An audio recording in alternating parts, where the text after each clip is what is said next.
پھر باقی لوگ اس کے پیچھے چل پڑیں گے. میں زندہ ہوں, مجھ سے آگے پوچھو کہ ہاں یہ ایسا ہے. دیکھیں وہ TLP والے بھائی آئے ادھر, انہوں نے ویڈیو کے سٹارٹ میں بھی مجھے کہا جہلمی جہنمی.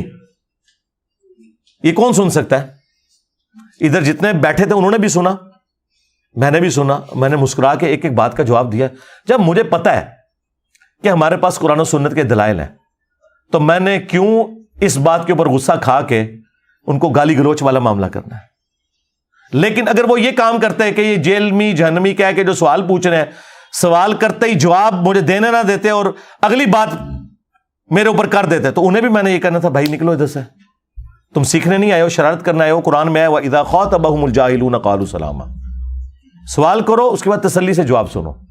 اللہ کے فضل سے میں ہر بات کو اس کی باریکی تک کلیئر کر دیتا ہوں, اس کے بعد گنجائش ہی نہیں رہتی کاؤنٹر کوسچن کی. لیکن بیچ میں ٹیمپو نہ توڑا جائے. ہاں اس طرح نہیں ہوتا. اگر بات مختصر کرنے سے بات سمجھ آتی ہوتی نا تو قرآن ایک صفحے پہ ہوتا. یہ اتنی موٹی کتاب کیوں ہے؟ اللہ کو بھی بات سمجھانے کے لیے اتنی موٹی کتاب نازل کرنی پڑی ہے. اس کی وجہ ہے کہ وسوسے بہت زیادہ ہیں. ایک بات کلیئر کرو دوسری نکل آتی ہے, اس لیے پورا مقدمہ سمجھنا ہوتا ہے. تو یہ ساری کی ساری گفتگو میں نے اس حوالے سے کی, آپ کو تھوڑا بہت علم حدیث کے حوالے سے شغف بھی ہو. اینڈ پہ میں دوبارہ آپ سے کہوں گا کہ صحیح مسلم کا مقدمہ ایک لیکچر میرا, دوسرا انٹروڈکشن آف حدیث, تیسرا انٹروڈکشن آف مشکات المصابیح, یہ آپ ضرور سنیں تاکہ آپ کے سارے وسوسے سیٹل ہو جائیں اور آپ کو یہ پورا مقدمہ سمجھ آ جائے.